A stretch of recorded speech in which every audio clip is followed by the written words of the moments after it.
ओम साईराम मित्रांनो, यांना गोट फार्ममध्ये आपले स्वागत आहे.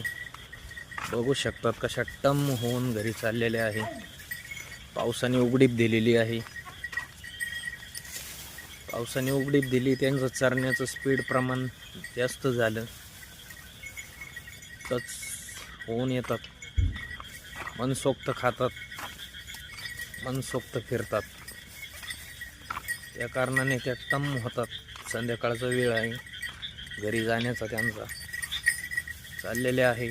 सरत सरत सरत सरत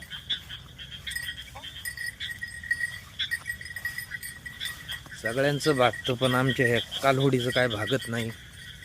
घरी जाऊस तर शेवटचा घास खावाय ना खात खात जातीस ती. तिचं काम अवघड आहे. वरून किती पाऊस जरी असला तरी तिचं चारण्याचं काम चालूच राहतं. ती काय माघार घेत नाही.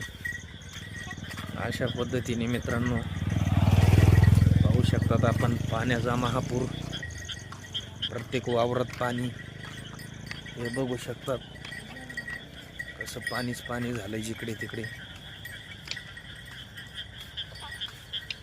संध्याकाळचं निसर्गरम्य वातावरण खूप छान. चरण्याचा मोह. घरी जाताना सुद्धा सरत सरत सरत सरत जातात अशा वातावरणामध्ये. पण चिडचिड पाऊस असला का मग विषय वेगळा राहतो मित्रांनो. मग त्यांना चरणं नाही होत, काही नाही होत, आणि नुसती पळपळ पळपळ पळपळ राहते मित्रांनो. जास्त वेळ चरती नाही. पाऊस आल्यावरती गवतावर माती वगैरे राहते, खात नाही, काही नाही. अशी उघडीप असल्यावर बघा कशी चरण्याची पद्धत आहे. हे बघा मित्रांनो, शांतपणे चरतात रेशमध्ये.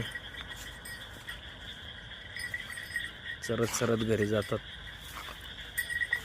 पावसाने उघडीप दिली, पण आज काही सांगू शकत नाही.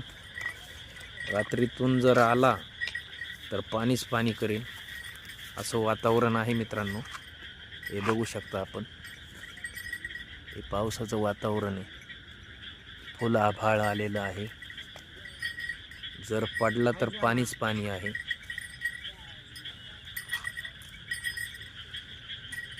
तर मित्रांनो सगळीकडे असं पाणीच पाणी झालेलं आहे.